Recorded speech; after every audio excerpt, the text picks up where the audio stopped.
Shalom, bien-aimés en Jésus-Christ. Notre thème d'aujourd'hui est intitulé « Les témoins du Fils de Dieu ». Cela sort de notre livre d'études, le livre de Jean, chapitre 5, versets 31 à 47. Nous allons faire la lecture. Si je suis témoin pour moi-même, ce que je dis n'est pas valable. Mais c'est quelqu'un d'autre qui est mon témoin, et je sais que son témoignage à mon sujet est vrai. Vous avez envoyé des messagers à Jean-Baptiste, et il a rendu témoignage à la vérité. Moi, je n'ai pas besoin qu'un homme soit mon témoin, mais je dis cela pour que vous soyez sauvés. Jean était comme une lampe qu'on allume et qui éclaire. Et pendant un moment, vous avez accepté de vous réjouir à sa lumière. Mais j'ai pour moi un témoignage plus grand que celui de Jean. En effet, le travail que le Père m'a donné à faire, le travail que je fais, me rend témoignage et il montre que le Père m'a envoyé. Et le Père qui m'a envoyé est aussi mon témoin. Vous n'avez jamais écouté sa voix et vous n'avez jamais vu son visage. Vous ne croyez pas celui que le Père a envoyé, c'est pourquoi vous n'accueillez pas ses paroles. Vous étudiez les livres saints et vous pensez trouver en eux la vie avec Dieu pour toujours. Et ce sont les livres saints qui me rendent témoignage, mais vous ne voulez pas venir à moi pour avoir la vraie vie. Je ne désire pas que les gens me fassent des compliments, mais je vous connais. Vous n'avez pas en vous d'amour pour Dieu. Moi, je suis venu de la part de mon Père, et vous ne voulez pas me recevoir. Mais quand quelqu'un d'autre décide lui-même de venir, vous le recevez. Vous aimez vous faire des compliments les uns aux autres, mais vous ne cherchez pas la gloire qui vient de Dieu seul. Alors, comment pouvez-vous croire? Ne pensez pas que je vous accuserai devant mon Père. Vous mettez votre espoir en Moïse, et c'est Moïse qui vous accusera. En effet, si vous croyez en Moïse, vous croiriez aussi en moi. Oui, Moïse a parlé de moi dans ses livres, mais vous ne croyez pas ce que Moïse a écrit. Alors, comment pouvez-vous croire ce que je dis?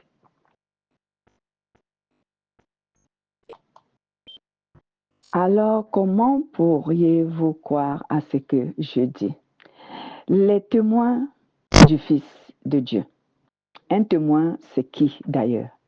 Un témoin est une personne qui peut certifier la véracité d'un fait ou la véracité d'une histoire. Donc, c'est quelqu'un qui peut attester la vérité. C'est quelqu'un qui peut certifier la vérité sur un fait ou sur une histoire. Et dans le cadre du témoignage de Jésus-Christ, il y a eu des faits et il y a eu une histoire à raconter. C'est pour cela que l'on peut témoigner Jésus, parce qu'il y a eu des faits et il y a eu une histoire à raconter. Les faits dans l'histoire de Jésus, les faits ici, dans le témoignage de Jésus, j'aimerais dire, sont des œuvres que Jésus a accomplies sur la terre. Et l'histoire dans le témoignage de Jésus est le fait de parler de sa mission et de sa vie sur terre. Et même de parler de son retour au ciel, donc de son ascension. Lorsque l'on témoigne Jésus, cette personne doit parler des œuvres que Jésus a accomplies, c'est-à-dire de ses enseignements. Et je prendrai cet exemple, parler de ses enseignements, parler des signes, des prodiges et des miracles qu'il a faits. Cela va amener cette personne à parler des faits que Jésus a accomplis. Donc, les faits qui sont ici, les œuvres que Jésus a accomplies. Dans ses enseignements, les enseignements de Jésus sont une œuvre. Les signes, les prodiges et les miracles qu'il a accomplis sont une œuvre. Mais aussi, lorsque tu témoignes de Jésus, il faut aussi parler de son histoire. Parler de l'histoire de Jésus, cela veut dire quoi? Cela veut dire que tu dois parler du but de la mission de Jésus sur terre, de sa vie quotidienne sur terre, de ses souffrances, de son amour manifesté pour l'humanité de sa sainteté, de son sacrifice, de sa mort, de sa résurrection et de son ascension au ciel. Il faut témoigner tout cela. Voilà ce qui doit être l'objet de notre témoignage, l'objet de nos enseignements, au lieu de raconter les fables du monde qui ne font que égarer nos interlocuteurs, ceux qui nous écoutent, ceux que Dieu nous a confiés. Bien-aimés, on doit faire beaucoup plus attention, parce que le Seigneur Dieu, notre Père, n'a pas ordonné à ce qu'on témoigne Jésus de manière contraire à sa volonté. Les témoins du Fils de Dieu, Jésus, sont nombreux. Oui, ils sont nombreux. Il en a eu même lors de l'Ancienne Alliance. Cela veut dire même lors de la première alliance, le Nouveau Testament, on trouve des personnes qui ont témoigné de Jésus bien avant qu'il ne vienne sur terre comme Messie. Mais ils ont témoigné de lui. On voit les prophètes. Les prophètes ont témoigné de Jésus. Donc, Jésus il a eu depuis le commencement, il a eu beaucoup de témoins dans l'Ancienne Alliance et même dans la Nouvelle Alliance.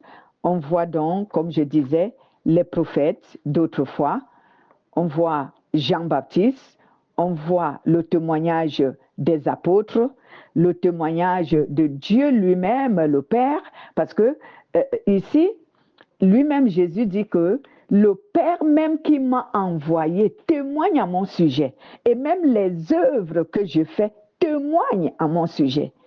Et vous ne voulez pas croire à mon témoignage. Vous parlez de Moïse, alors que Moïse a témoigné de moi. Moïse a parlé de moi. Moïse a témoigné. Il a donné témoignage sur moi. Il a rendu témoignage. Donc, les témoins de Jésus sont nombreux. Même nous, les croyants de cette génération, de ce siècle, nous aussi, nous témoignons Jésus. Mais ce qu'il faut savoir, c'est qu'il faut faire attention. Lorsqu'on témoigne Jésus, comme je le disais, il faut témoigner Jésus sur les deux grands points. Les faits de Jésus et l'histoire de Jésus. Et je vais me répéter, les faits, pour témoigner des faits de Jésus, il faut témoigner sur ses enseignements, les signes, les prodiges, les miracles qu'il a fait. S'il faut témoigner l'histoire de Jésus, il faut témoigner l'histoire et la vie de Jésus, j'aimerais dire. Il faut témoigner sur le but de sa mission. Quel était l'objectif que Jésus voulait atteindre sur sa mission. Il faut parler de sa vie quotidienne qui était vraiment une vie simple, mais remplie de souffrances à cause de nos péchés. Donc, il faut parler des souffrances qu'il a subies, de l'amour qu'il a manifesté pour l'humanité. Il manifeste cet amour pour l'humanité et il souffre pour l'humanité. Il faut parler de sa sainteté, lui qui n'a jamais péché. Malgré tous les obstacles, les souffrances qu'il a subies, il n'a pas péché. Il faut parler de sa résurrection, de son ascension au ciel. Il faut parler de tout cela à ceux donc Dieu nous envoie auprès de bien-aimés. Il faut parler de tout ceci. Donc, lorsque ici, ceux qui témoignent Jésus-Christ, le Fils de Dieu, ce sont les croyants. Parce que, il faut le noter, hein, ce sont les croyants qui témoignent Jésus-Christ. Pourquoi? Parce qu'ils connaissent Jésus et ils admettent la seigneurie de Jésus, la mission de Jésus sur terre. Ils croient à tout cela. Ils croient en la seigneurie de Jésus. Ils croient à la mission de Jésus. Ils croient que Jésus est le Fils de Dieu. Ils croient que c'est lui qui est le Messie et qui a été envoyé. Parce que si tu ne crois pas à cela, ça ne vaut pas la peine d'ouvrir ta bouche et de témoigner Jésus, parce que tu dirais ce qui n'est pas de lui et tu rendras un mauvais témoignage de Dieu et cela te sera tenu en compte lors du jugement dernier. Donc, bien-aimés, car l'on ne peut témoigner Jésus sur terre que s'il connaît, oui, s'il connaît et croit à la Seigneurie de Jésus, à sa mission et tout ce que j'ai élaboré tout à l'heure. Donc, si tu ne connais pas Jésus, tu ne crois même pas à sa Seigneurie, ne témoigne pas. Et pour connaître la Seigneurie de Jésus, croire en Jésus, il faut lire la parole de Dieu, il faut comprendre. Parce que lire, c'est bon. J'apprécie les gens qui lisent la Bible et même je le recommande. Mais il faut comprendre le sens du message que Dieu nous annonce dans sa parole. Parce que c'est là le problème. Bien aimé, beaucoup de ceux qui témoignent Jésus font erreur à ce niveau parce que beaucoup ne comprennent pas le sens des Saintes Écritures. Lorsqu'ils lisent une référence, ils ne prennent pas le temps de poser la question au Saint-Esprit. Quel est le sens du message? En fait, quel est le message que tu veux vraiment annoncer à l'humanité à travers cette référence? Ils interprètent mal, de manière erronée, et ils transmettent à leurs interlocuteurs les erreurs. Et c'est ce qui fait en sorte que beaucoup de chrétiens, de soi-disant chrétiens, sont égarés. Pour la plupart, ils ne sont pas égarés parce qu'ils n'aiment pas Dieu. Pour la plupart, ils ne sont pas égarés parce qu'ils ne veulent pas croire. Pour la plupart des chrétiens, ils ne sont pas égarés parce qu'ils cherchaient juste les richesses qui viennent de Jésus, dont les bienfaits de Jésus. Beaucoup sont égarés parce qu'on les transmet, on les communique les erreurs.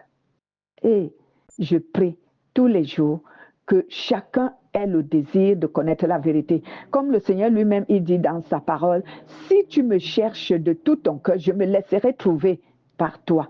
Donc, je conseille à ceux qui veulent la vérité de chercher eux-mêmes la vérité, de ne pas se fier seulement aux communicateurs qui leur transmet soi-disant la parole de Dieu.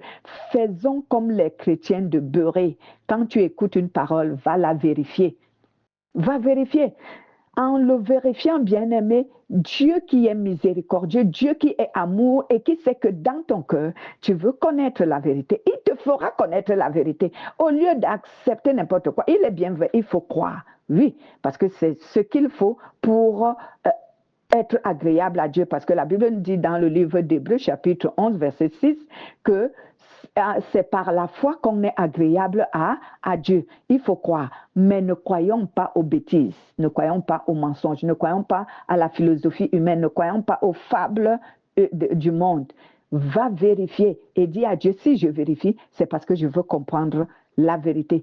Si ce qu'on m'a annoncé est la vérité. Et si telle n'est pas la vérité, alors Seigneur, aide-moi à connaître, à discerner que ce n'est pas la vérité. La Bible nous dit également dans le livre de 1 Thessaloniciens, chapitre 5, si je ne me trompe pas, à partir du verset 17 jusqu'au verset 19, la Bible dit que ne méprisez pas la prophétie. Cela veut dire que ne méprisez pas la parole qui vous est annoncée, la bonne nouvelle du royaume des cieux, l'évangile de notre Seigneur Jésus-Christ qui est annoncé. Mais la Bible dit examinez-la. Examinez toutes choses, examinez cette parole et retenez ce qui est bon. Retenir ce qui est bon ne veut pas dire que tu retiens ce qui te satisfait ou ce qui t'arrange ou ce qui te plaît. Retenir ce qui est bon, cela veut dire que retiens ce qui est de la volonté de Dieu, ce qui est vraiment le message que Dieu a voulu t'annoncer. Voilà, bien-aimé, le conseil que le Saint-Esprit nous donne à tous. Donc, revenons à notre thème. Nous le sommes toujours, excusez-moi. Rendre témoignage à Jésus-Christ, le Fils de Dieu, c'est accomplir la volonté de Dieu. Mais tout chrétien qui ne témoigne pas le Christ aux gens désobéit à un ordre de Dieu. Donc, bien-aimé, si tu es un chrétien qui ne témoigne pas la volonté de Dieu, tu la connais, mais tu ne la témoignes pas aux gens, tu restes silencieux, soit parce que tu t'es dit que tu es timide, soit parce que tu t'es dit qu'on va t'exclure du milieu, soit, en fait, si tu as honte de Jésus, bref, si tu as honte de Jésus, si tu ne veux pas dire aux gens ce que tu sais de Jésus, pour amener cela aussi à venir à Dieu par le Fils, par Jésus, alors tu déshonores Dieu, tu désobéis à Dieu. Parce que j'aimerais prendre ici un exemple. Si certaines personnes n'auraient pas témoigné de Jésus, toi et moi aujourd'hui, c'est sûr qu'on ne serait pas devenus chrétiens. Oui, mais c'est parce que les gens ont osé parler de Jésus. En toute vérité et franchise, ils ont osé parler de Jésus aux autres sans toutefois craindre pour leur vie. C'est pour cela que toi et moi aujourd'hui, on peut croire en Jésus. C'est pour cela qu'on peut lire les Écritures parce qu'ils ont cru et ils ont écrit au-delà du combat, des persécutions qu'ils vivaient. Eux, ils ont cru, ils ont parlé, ils ont témoigné.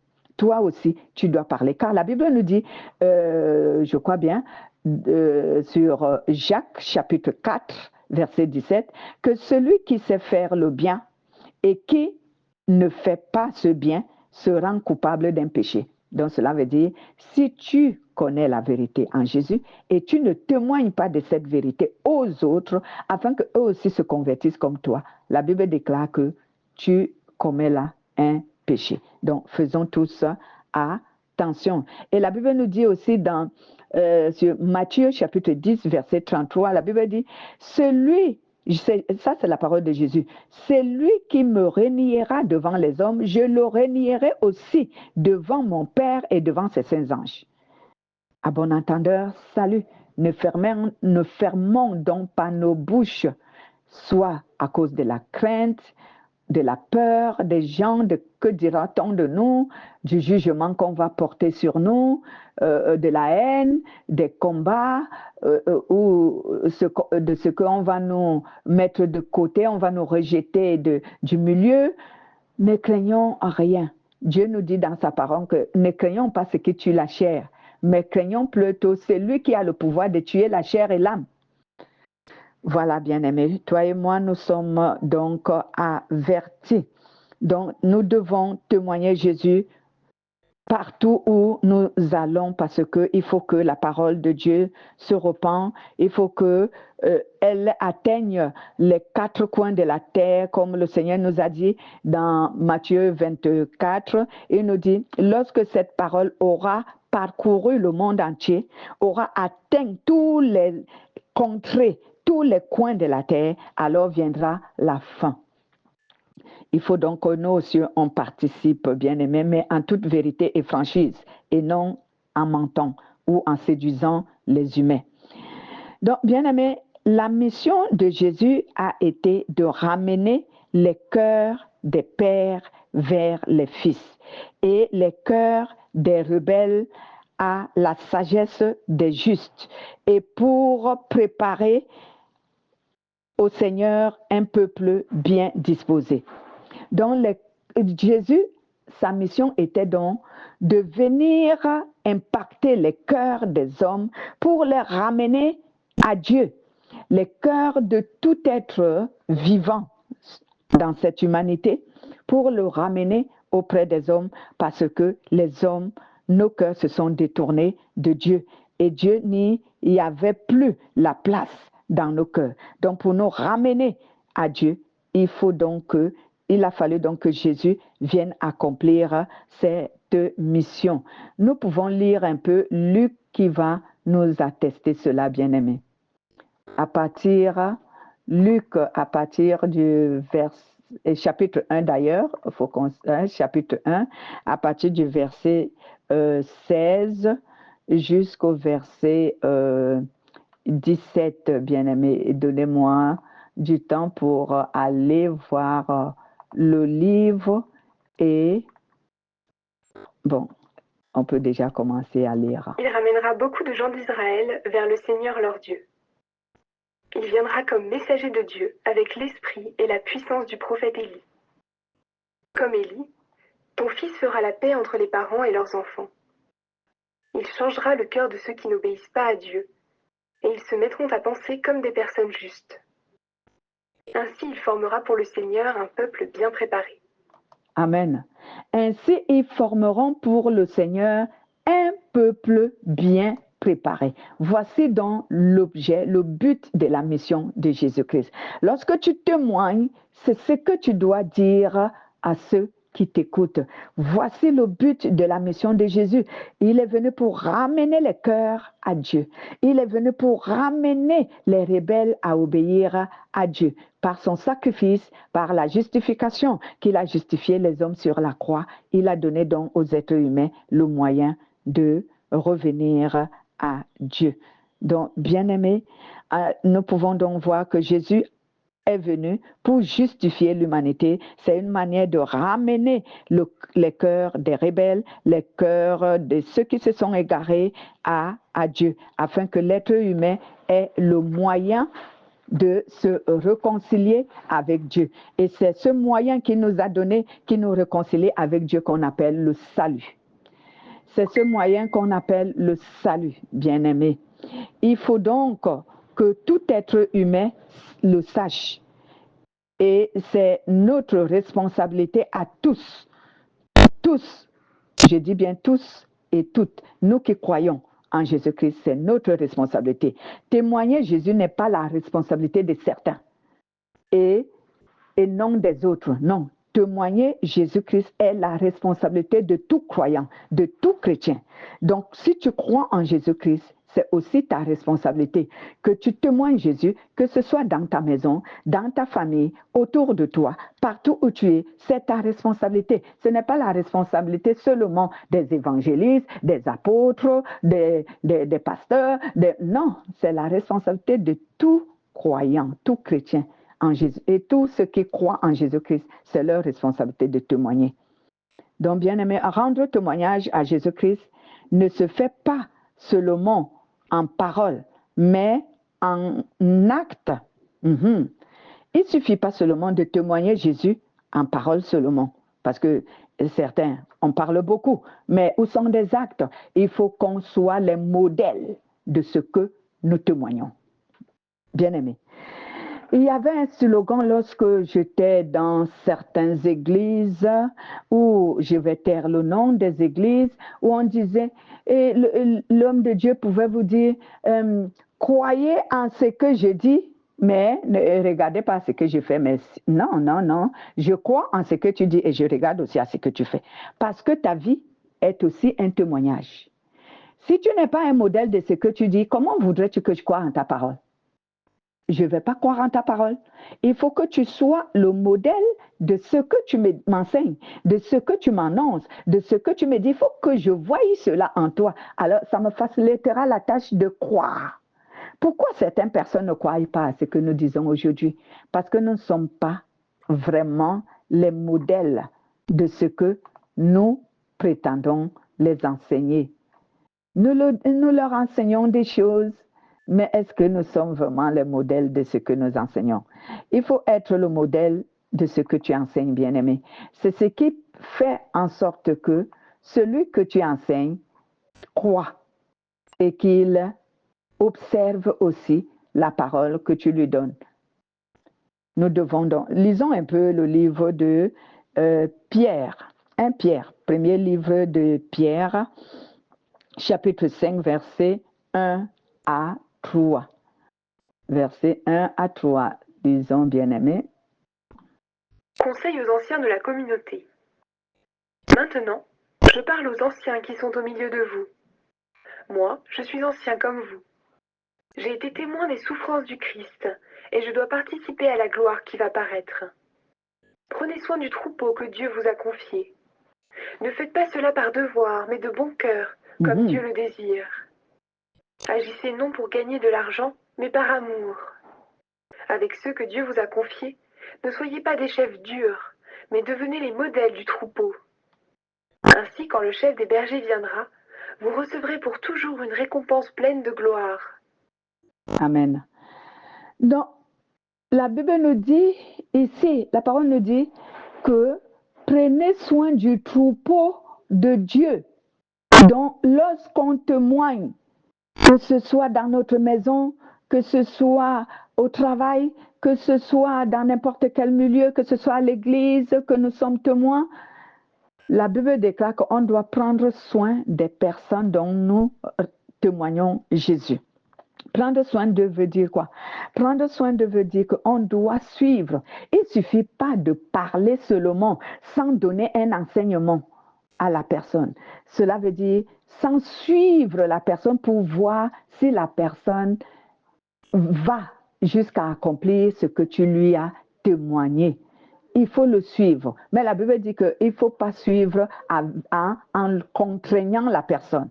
Quand le mot dur vient ici, la sévérité n'est pas exclue dans l'encadrement. Lorsque tu encadres les chrétiens, les êtres humains qui ont cru en Jésus, il n'est pas exclu d'être sévère lorsqu'il le faut.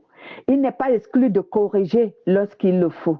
Mais la Bible déclare que tu n'as pas à contraindre la personne. Elle est libre, puisque même Dieu ne nous contraint en rien. La personne est libre. Mais quand il faut être sévère, il faut être sévère.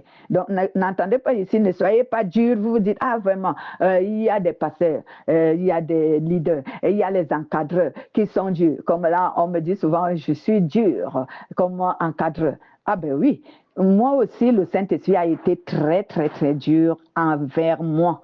Il ne m'a pas facilité la tâche.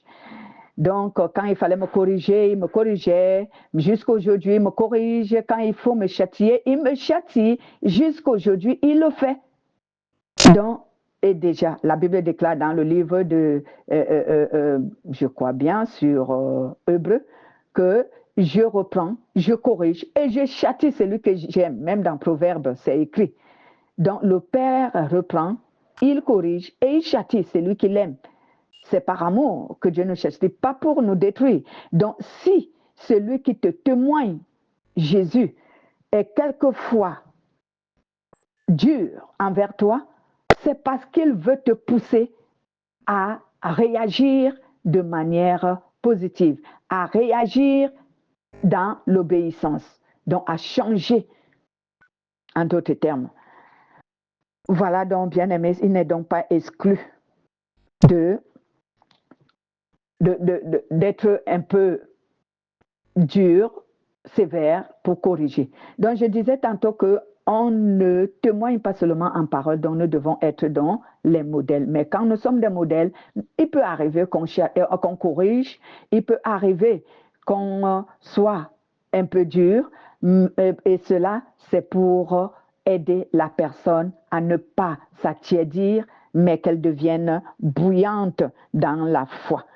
Il faut donc qu'on fasse attention, bien-aimés.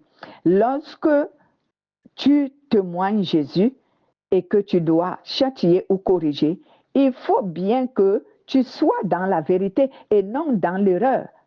L'erreur que j'appellerais ici le mensonge.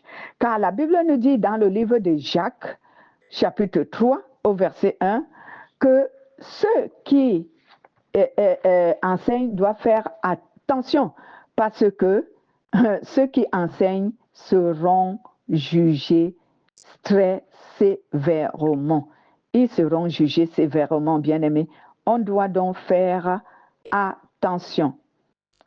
On doit faire attention. On doit beaucoup faire attention, bien-aimés.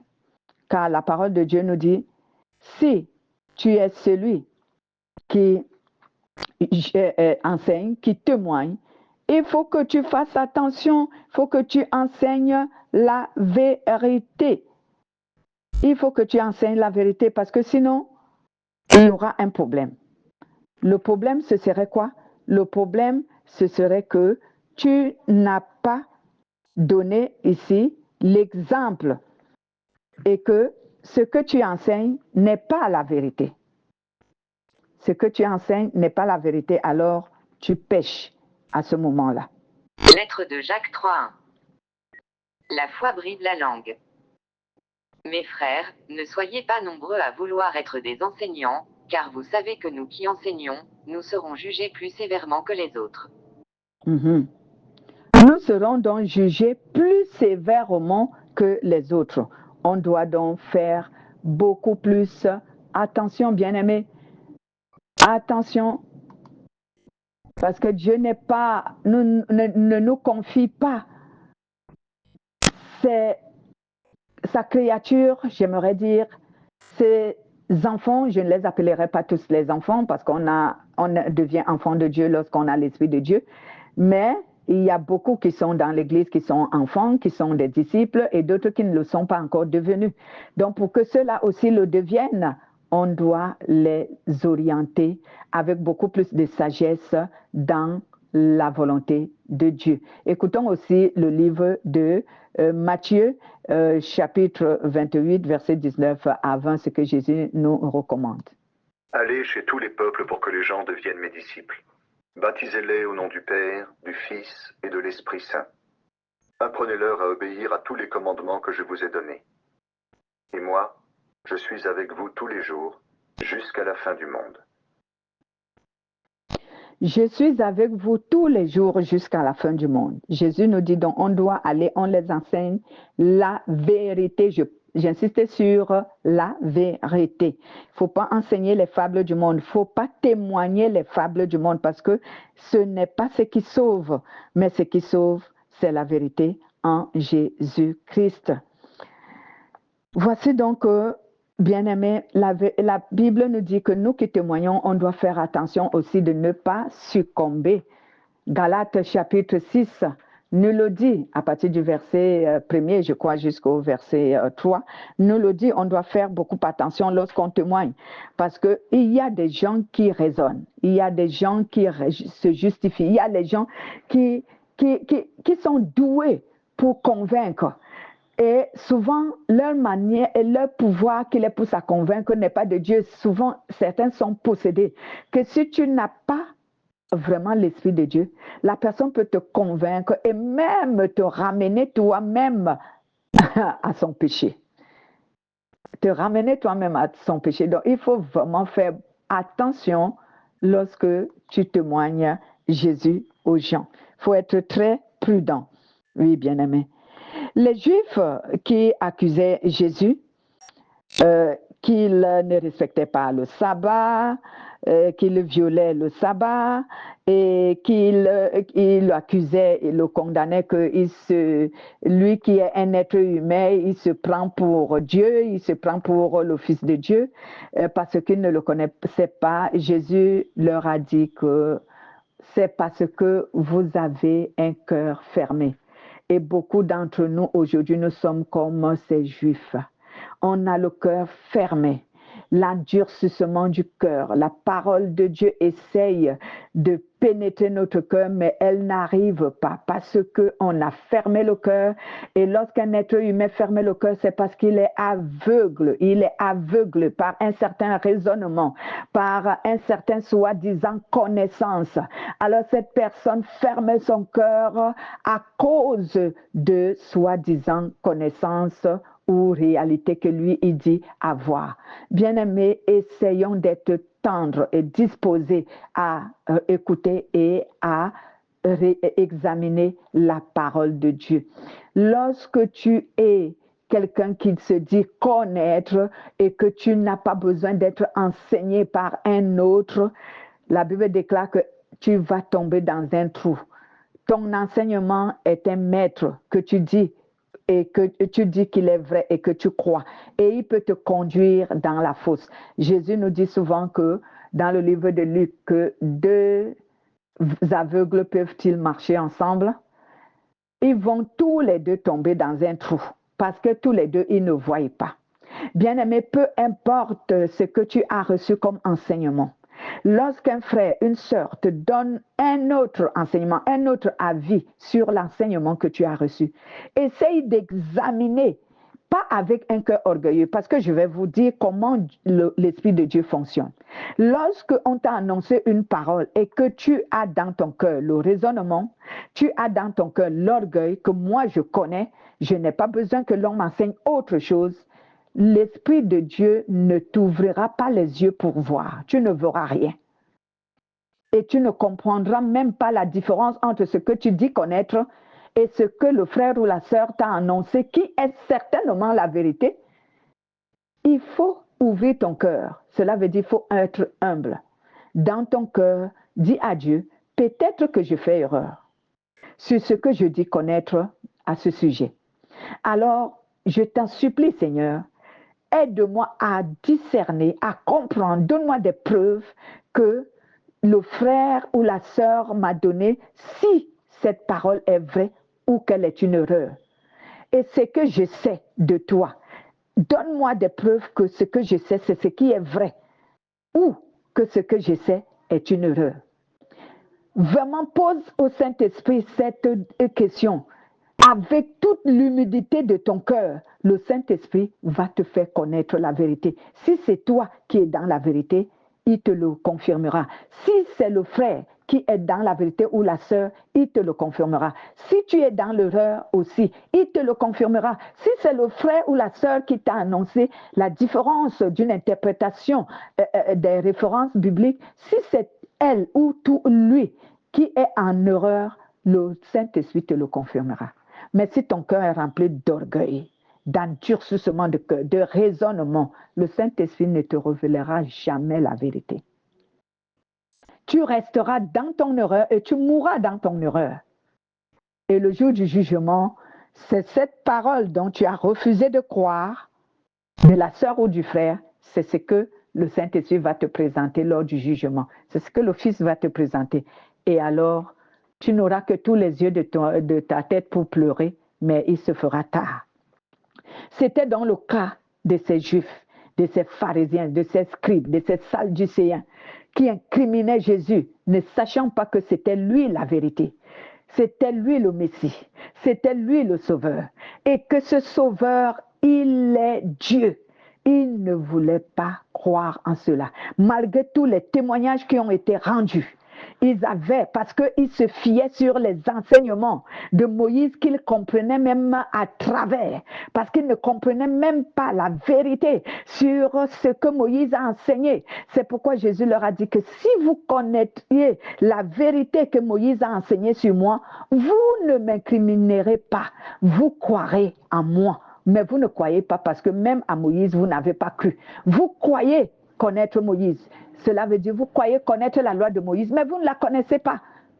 Vous l'interprétez mal. Vous interprétez mal, vous comprenez mal. Voici donc le cas de certains soi-disant chrétiens aujourd'hui, de certaines religions, de certaines dénominations chrétiennes, de certains chrétiens. Leur doctrine les a bourré le cerveau. Ils ne veulent pas comprendre la vérité, la correction sur ce qu'ils ont comme doctrine. Ils croient tout simplement que ce qu'ils ont, c'est cela. Mais je prierai pour vous, bien-aimés, parce que, premièrement, avant que Dieu ne me fasse la grâce d'être celle qui peut annoncer sa parole, je suis d'abord une intercesseuse.